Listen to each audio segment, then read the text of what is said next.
अगर आप ये सारे के सारे टॉपिक्स पढ़ के जाओगे तो ये आप मान लो कि आपके 150 तो कहीं नहीं गए। तो दोस्तों ये बहुत अच्छे से सुन लीजिए क्योंकि बहुत ज़्यादा इंपॉर्टेंट है। तो आपको टोटल 300 क्वेश्चन अप्लाई करने होंगे 5 घंटे के अंदर अंदर। ये नहीं अरे ये तो बहुत वीक है, ये इसका वेटेज कम आता है, मैं इसको छोड़ देता हूँ, नहीं, ये सबसे ज्यादा इंपॉर्टेंट है और हर बच्चा यहीं पे गलती करता है। आपको बस 50% लाने हैं और इसमें आप क्वालिफाई कर लेंगे। जय माता दी, जय माता दी। तो ऐसा मत कीजिए। Hi everyone, welcome back to our channel अकेट फ्लाई पावर्ड बाय फिजिक्स वाला। आज हम बात करने वाले हैं, अगर आप एफएमजी की तैयारी कर रहे हैं जो 10-12 दिन में आपका एग्जाम आ ही रहा है, प्लस ये वीडियो उनके लिए भी है जो बच्चे अभी एमबीबीएस अब्रॉड से कर रहे हैं और अगले 1 या 2 साल के अंदर अंदर इंडिया आकर एफएमजी का एग्जाम देंगे। तो आई नो जो अभी एफएमजी का तैयारी कर रहे हैं उनको सारी चीजें पता है, बट जो अभी एमबीबीएस अब्रॉड से कर रहे हैं उनके लिए मैं एक छोटा सा क्विक ओवरव्यू दूंगा आगे चल के। और इसके साथ साथ इस पूरी की पूरी वीडियो में आपको बताऊंगा कि क्या क्या ऐसे टॉपिक्स हैं जो अभी एग्जाम में आ सकते हैं, सबसे ज्यादा हाई वेटेज किन की है, आपको कैसे रिवीजन करनी है। और मैं हमेशा ये बात बोलता हूं कि एफएमजी जो लास्ट ईयर था वो सिर्फ 25% बच्चे ही क्वालिफाई कर पाए। तो डिपेंड नहीं करता है कि आपका पेपर कैसा आता है या आपको कितनी पढ़ाई आती है, डिपेंड इस पे करता है कि आप वो 5 घंटे कैसे यूटिलाइज करते हैं।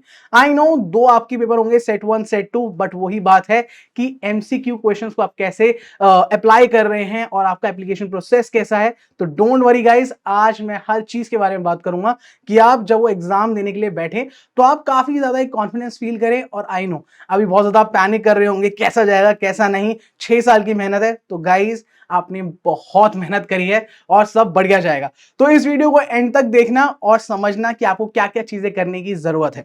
तो आइए दोस्तों हम चलते हैं एक वही क्विक ओवरव्यू। जो इंफॉर्मेशन आई थी आपकी वो आई थी 14 नवंबर को 2025 में कि आपके एग्जाम के बारे में, एप्लीकेशन के बारे में, रजिस्ट्रेशन के बारे में जो आपने फिल कर ही ली थी। डेट ऑफ एग्जामिनेशन है, आई होप आपको पता होगा। और जो बच्चे देख रहे हैं जो एमबीबीएस अब्रॉड से कर रहे हैं तो जनरली ये 14 नवंबर या उससे थोड़े 1-2 महीने पहले ही डेट्स आ जाती हैं। तो अभी जो एग्जाम है वो होने वाला है 17 ऑफ जैन 2026। और इसके साथ ही इसका रिजल्ट जो होता है वो 1 महीने के अंदर आ जाता है। जैसे आप देख सकते हैं आपका 17 ऑफ फेब में 2026 आपका रिजल्ट आ जाएगा, तो आपको पता लग जाएगा। जो बच्चे अभी एमबीबीएस अब्रॉड से पढ़ाई कर रहे हैं और 5th और 6th ईयर में हैं, तो आप एक बार देख लीजिए क्या क्या होता है। आपके जो एग्जाम का फॉर्मेट रहता है आप सबसे पहले वो जानिए। एग्जाम का फॉर्मेट रहेगा आपका एमसीक्यू क्वेश्चंस होंगे जैसे आप देख सकते हैं। इसके साथ साथ अगर मैं बात करूं एग्जाम के पार्ट्स की, तो दोस्तों ये बहुत अच्छे से सुन लीजिए क्योंकि बहुत ज्यादा इंपॉर्टेंट है। एग्जाम के जो आपके पार्ट्स रहेंगे वो होंगे 2 पार्ट्स में आएगा, यानी कि जो उसका टाइम होता है वो 2 पार्ट्स का टोटल 5 आवर्स होता है। 2.5 घंटे 2.5 आवर्स एंड 2.5 आवर्स। अब इसमें क्या होगा, 3 सेक्शंस ईच होंगे, यानी कि टोटल होंगे आपके 6 सेक्शंस। बीच में ब्रेक होता है तो इतना वो वाली बात नहीं है। तो आपके 2.5 घंटे के होंगे। अब मैं बात करूं कि आपके टोटल क्वेश्चंस कितने आते हैं।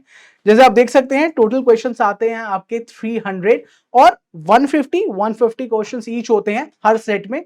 तो आपको 2.5 घंटे के अंदर 150 क्वेश्चंस सॉल्व करने पड़ेंगे।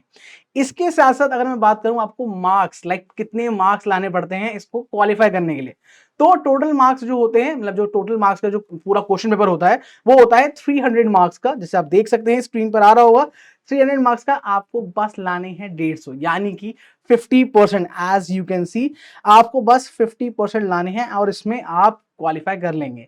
आई नो बहुत सारे लोग सोचते हैं कि भाई बस 25% 20% ही क्वालिफाई कर पाते हैं, बट इस वीडियो में अब मैं आपको बताऊंगा कि आपको इस 10-12 दिनों में तो क्या ही करना है। और इसके साथ साथ ही जो बच्चे अगले 1-2 साल में पेपर देंगे वो भी ये ध्यान से सुन लीजिए और इस वीडियो को सेव कर लेना ताकि आपकी आगे चल के काम जरूर आ जाए। तो आइए दोस्तों हम चलते हैं नेक्स्ट स्लाइड पे। तो सबसे इंपॉर्टेंट बात, अब अगर आप अभी सोच रहे हैं ना कि मैं नए टॉपिक छू लेता हूं 10-12 दिन के अंदर, तो प्लीज प्लीज वो आप टच मत कीजिए। रीजन बीइंग सबसे ज्यादा आपको इंपॉर्टेंट है अभी रिवाइज करना, क्योंकि आपने जितना पढ़ा है, आई नो आपने बहुत अच्छी पढ़ाई करी है, बट जैसे मैंने कहा एफएमजी में क्वालिफाई करने के लिए ये जरूरी नहीं है कि आपने कितनी अच्छी पढ़ाई करी है, आपने कितनी पढ़ाई करी है। इंपॉर्टेंट ये है कि आपने रिवाइज कितना अच्छे से करा है और आप उन 5 घंटों में कैसे एक अच्छे से प्रोसेस कर पाते हैं, अपने सारे सवालों का जवाब दे पाते हैं। क्योंकि ये एक थ्योरेटिकल क्वेश्चन नहीं है, ये एक एमसीक्यू क्वेश्चन है, तो आपको जल्दी से जवाब भी देने हैं, टिक भी करने हैं और आपको ऑन टाइम पर भी रहना है। तो इसलिए always go for the revision, never go of on the new topics. हाँ, मैं ये जरूर बोलूंगा आप एक बार पढ़ लीजिए क्या है नए टॉपिक, बट उसमें ज्यादा डेप्थ में मत जाइए। रिवीजन हमेशा करिए। अब मैं आपको बताऊंगा आगे चल के कि रिवीजन भी कैसे करनी है, क्योंकि बहुत लोग सोचते हैं कि रिवीजन में क्या है, पढ़ लिया। नहीं, ऐसा नहीं होता है। इस वीडियो में आपको ये भी बताऊंगा कि आपको रिवाइज कैसे करना है। तो ओके, अब है सबसे इंपॉर्टेंट चीज, वो होता है ना डूज एंड डोंट्स होते हैं। तो सबसे पहले तो मैं आपको बताने वाला हूं कि आपको एफएमजी एग्जाम देने से पहले क्या नहीं करना है। तो जितने भी सुन रहे हैं ये ध्यान से सुन लीजिए, बहुत ही इंपॉर्टेंट होने वाला है टॉपिक। सबसे पहली चीज, कोई भी, जैसे मैंने आपको पहले बताया, कोई भी नया सब्जेक्ट स्टार्ट मत कीजिए। जितने हमने पढ़ाई करी 6 साल में अच्छी है, इसके साथ साथ रिवाइज भी आप कर लेंगे, बहुत ही बढ़िया है। नए चैप्टर पे जाएंगे आप और ज्यादा घुस जाएंगे, और जो पुराना है उसका आपको रिवाइज करने का मौका नहीं मिलेगा। और यही चीज कहीं ना कहीं पैनिक में आके आप एग्जाम में कोई ना कोई दिक्कत या कोई ना कोई गलती आप ना कर दें, इसका आप ध्यान रखिए। इसके साथ साथ don't change your main notes, जो आपके नोट्स हैं उसी से पढ़ाई करिए। ये नहीं कि अरे मेरा दोस्त है, रोहित है या प्रतीक है, इसके नोट से देख लूं वो अच्छा कर रहा है। नहीं, खुद पे भरोसा रखिए। आपके जो नोट्स हैं बहुत बढ़िया है, कहीं से आपने सब्सक्रिप्शन लिया हो नोट्स का तो वो भी बढ़िया है, उसी पे ही स्टिक रहिए, दैट्स ऑल। क्योंकि आप और किसी नोट्स पे जाएंगे तो आप और ज्यादा कंफ्यूज हो जाएंगे। इसके साथ साथ don't attempt many random test, यानी कि यार ये भी टेस्ट, यार वो ये टेस्ट कर रहा है या वो ये वाला टेस्ट कर रहा है, मत जाइए। आप एक प्रॉपर, जो आपके जो टीचर हैं वो बता रहे हैं या आप कहीं से कोचिंग ले रहे हैं, तो आप वही टेस्ट फॉलो कीजिए जो आप अब तक करते आ रहे थे। कुछ थोड़े बहुत देखने आप वो देख सकते हैं, बट आप हर जगह मत जाइए। नेक्स्ट चीज आती है सबसे ज्यादा important, don't study without a revision plan. Yes, इसी बारे में मैं आपको नेक्स्ट स्लाइड्स में ही बताऊंगा।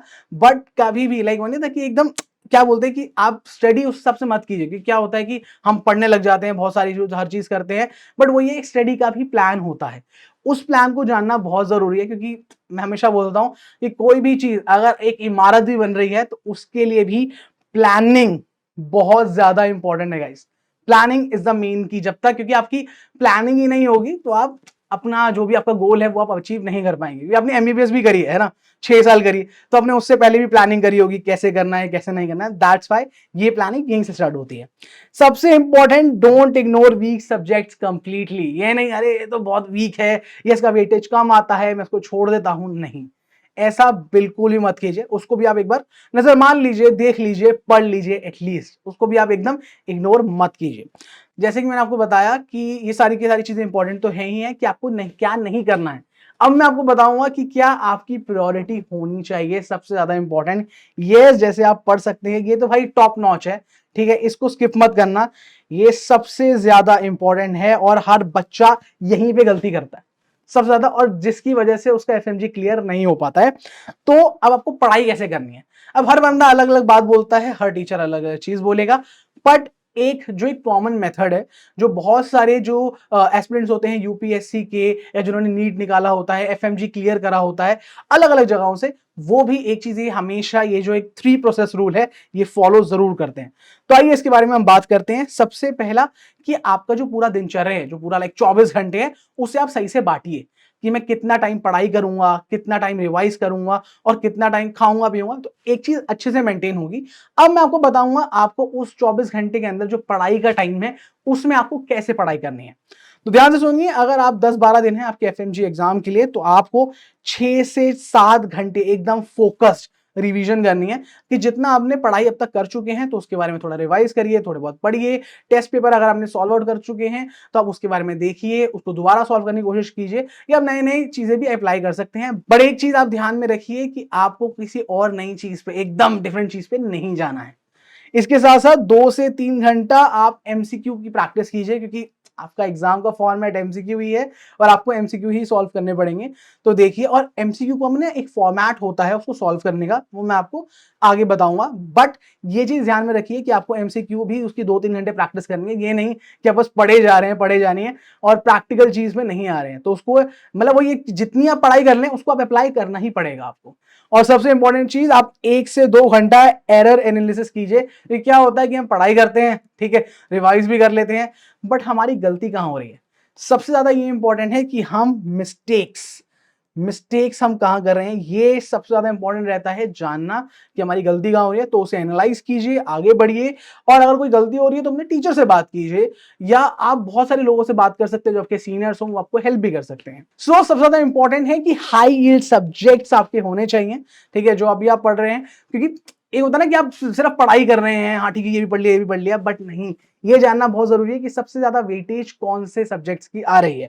इसके साथ वीक बट स्कोरिंग एरियाज कौन से हैं, और इसके साथ साथ आपको एक और चीज जाननी है कि जो फ्रीक्वेंटली आस्क्ड टॉपिक्स हैं, जो मतलब पिछले साल में भी आए हैं, वो भी आप ध्यान से एक बार पढ़ लीजिए, जानना वो बहुत ज्यादा जरूरी है। बट मेन चीज जो आप सब लोग वेट कर रहे हैं, तो अब सबसे ज्यादा इंपॉर्टेंट टॉपिक कि हाई यील्ड सब्जेक्ट्स कौन से हैं जिसमें सबसे ज्यादा पेपर बनता है एफएमजी का।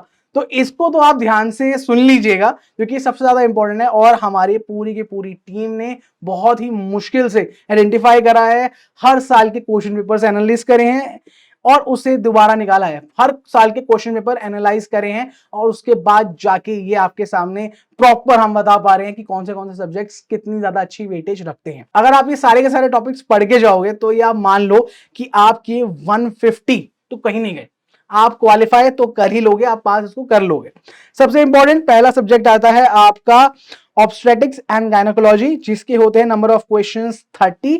इसके साथ एक और आता है कम्युनिटी मेडिसिन, जैसे आप देख सकते हैं इसके भी 30 क्वेश्चंस बनते हैं। थर्ड नंबर पे आता है मेडिसिन, सबसे ज्यादा इंपॉर्टेंट है, 33 क्वेश्चंस यहां से आते हैं, तो इसको अच्छे से पढ़ के जाना। इसके साथ साथ आता है एनाटॉमी, 17 क्वेश्चंस इसके साथ होते हैं। फिजियोलॉजी जैसे आप देख सकते हैं 17 क्वेश्चंस इसके साथ बनते हैं। तो इस सब को आप इग्नोर मत कीजिए। और हाँ, एक चीज हमेशा ध्यान रखिए कि जब आप पढ़ाई कर रहे हैं तो आप एमसीक्यू क्वेश्चंस भी ट्राई करते रहिए, टेस्ट पेपर भी ट्राई करते रहिए, क्योंकि 10-12 दिन ही आपके पास रह गए हैं। इसके साथ साथ बायोकेमिस्ट्री के आते हैं 17 क्वेश्चंस, पीडियाट्रिक्स के आते हैं आपके 15 क्वेश्चंस। तो आप ये सारे के सारे देख लीजिए और यहीं से ही पढ़ाई कीजिए, क्योंकि अगर आपने ये कर लिया तो आप क्वालिफाई कर लेंगे। आइए अब हम चलते हैं नेक्स्ट स्लाइड पे। Yes, time management during exam. क्योंकि क्या होता है कि हम हमेशा सोचते हैं कि यार क्या ही टाइम मैनेजमेंट, क्या ही वो पढ़ते रहते हैं। नहीं, ऐसा नहीं होता। जैसे मैंने आपको पहले ही बताया, हर चीज का एक प्रोसेस होता है, समझना बहुत ज्यादा जरूरी है कि आप अपने टाइम को कैसे मैनेज करते हैं। तो आइए दोस्तों, हम जानते हैं पहला राउंड क्या करते हैं। जब आप एग्जाम के बीच हो तो हम क्या करते हैं, पैनिक भी कर जाते हैं कि कैसे होगा कैसे नहीं होगा। तो डोंट वरी, क्योंकि आज मैं आपको बताऊंगा कि आप हर चीज को कैसे मैनेज कर सकते हैं।